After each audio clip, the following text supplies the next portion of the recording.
Right now, let's bring in Democratic strategist Basil Smikle, former Undersecretary of State Rick Stengel, and Republican strategist Susan Del Percio. All three are MS Now political analysts. I'm glad you guys are here with me on this really very sad day for the Senate and for so many Americans, South Carolinians in particular. But I'm curious your reaction, Susan, to the senator's sudden passing and the legacy from his time in Washington. How do you see it? I think it's very strong for a certain set of Republicans, those especially being sharing his hawkish views, which I did for many years, and that a voice that really a defender of Israel and Ukraine that is going to be missed at this critical time. I think, that's the short-term effect of his passing. I think when it comes to American politics, it cannot be overstated enough what he has done for Ukraine in his conversations with Donald Trump. But I also think is a bygone era that he represented of being friendly with the people across the aisle, being known as someone who was fun to be around and share a joke with. And that's unfortunate because we see more and more silos of our politicians. Yeah, I almost call that old school. I mean, he had certainly deserved that moniker. He'd served in Congress for so many years, Rick. He was very involved, of course, in foreign policy, and he had been recently pushing the president to be more actively involved in trying to resolve the war in Ukraine. So give me your sense, big picture, and also focusing on Ukraine, of how his record on foreign affairs will be remembered.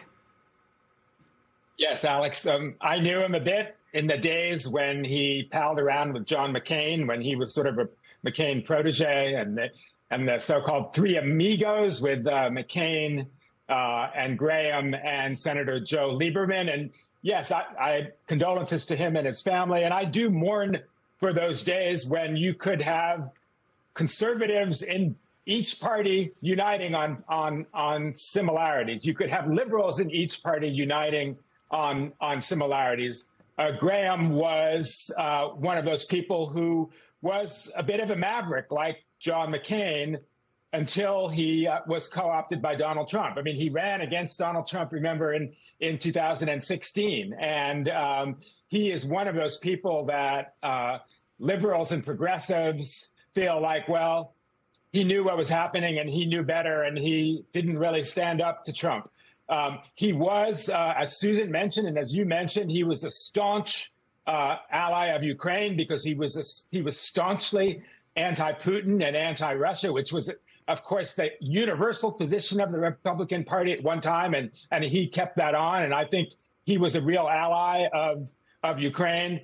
But we've also seen this phenomenon that you see in Washington is when somebody dies, everybody tries to make that person's death something useful for their own motives. Donald Trump saying that he was talking about the Voter Suppression Act with him, which may or may not be true. Mr. Netanyahu talking about, how devoted he was for Israel. So we're seeing a little bit of that phenomenon in Washington where you steer someone's death to your point of view. Interesting. I do love how Senator Adam Schiff, though, said that he was the Trump whisperer, Basil. And look, he did cross the aisle. He voted with Democrats occasionally, and most notably on an immigration reform bill that ultimately failed back in 2013. But will Democrats miss that aspect of Senator Graham's bipartisanship efforts? I mean, is there anyone to pick up that mantle? Yeah, I don't know that there's anyone that I could name today that could pick up that mantle. To Rick and Susan's points, it is interesting because Lindsey Graham represents really two eras of the Senate. A pre-Trump era where there was a lot of focus on the sanctity of the institution. You heard a lot of that language when he was a House manager during the Clinton impeachment.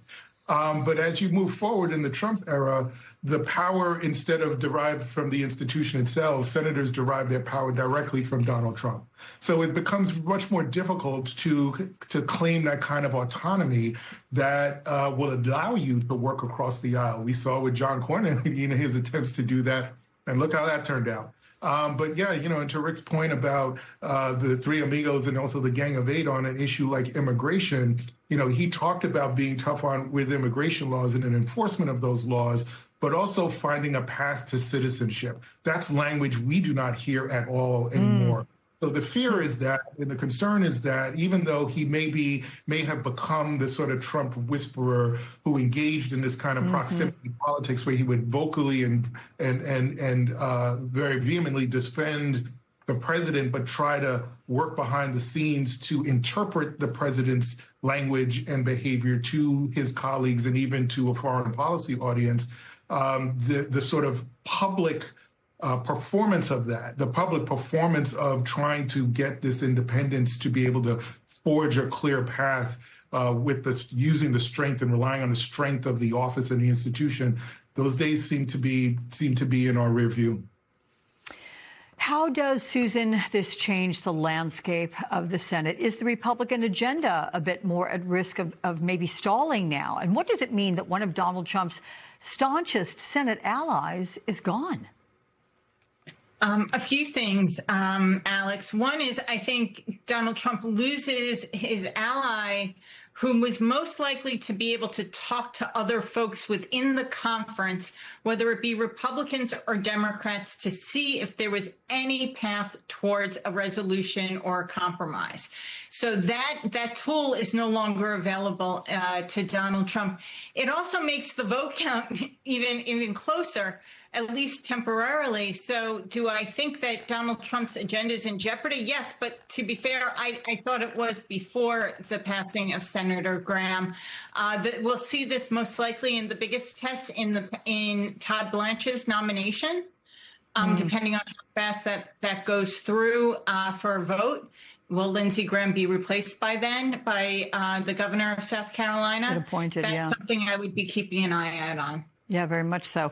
Basil, Senator Graham was certainly a key voice in the Judiciary Committee to the point that Susan is making. And he, we recall, vigorously defended then Supreme Court nominee Brett Kavanaugh during the confirmation hearings. And so give me a sense, reflect what he was supposed to be or expected to do this weekend, or this week on Wednesday, rather, with Attorney General nominee Todd Blanche. I mean, he has voiced difference of opinions in nominations, and how might future ones now change with his absence? Well, I think a lot of it depends on, to Susan's point, what's happening in South Carolina in terms of the governor's appointment of a replacement. Will this person be expected to take up this sort of MAGA platform and be the Trump, again, someone that really, is adhering to Trump's agenda? Will this person have a little more independence and maybe some, be closely tied to the governor himself? So I think, there's a real question as to whether or not, owing to your earlier question, this is part of the Trump agenda. Will there be a stumbling block to that based on who replaces him? And my guess is no. I think that it's going to be somebody that Trump wants. And I think the goal here is to make sure that the Trump agenda gets pushed through. I mean, we see that in so many other aspects of his governance right now. He's holding a midterm rally and convention in Texas in September. I mean, this is all about, trying to make sure that his agenda gets pushed through. Yeah. Rick, final question to you on this. I mean, we're talking Iran hawk, pro-Israel, pro-Ukraine. Without Lindsey Graham being this sort of Trump whisperer, is there any way to assess whether or not Donald Trump will soften somewhat on his positions without Lindsey Graham next to him? It's hard to say, Alex. I mean, nobody is really privy to those conversations that those two men had. I actually think back to Trump's criticism of John McCain, saying he never met a war that he didn't like. I mean, you could pretty much say the same thing about Lindsey Graham. He is a classic Republican hawk. But as Susan and Basil have said, he was somebody that Democrats could talk to. He was a reliable Republican and Trump vote, but he also was reasonable enough that he could have conversations, and he could have conversations with the president. And again, I mourn the loss of anybody who can speak reason to the president, and Lindsey Graham probably did.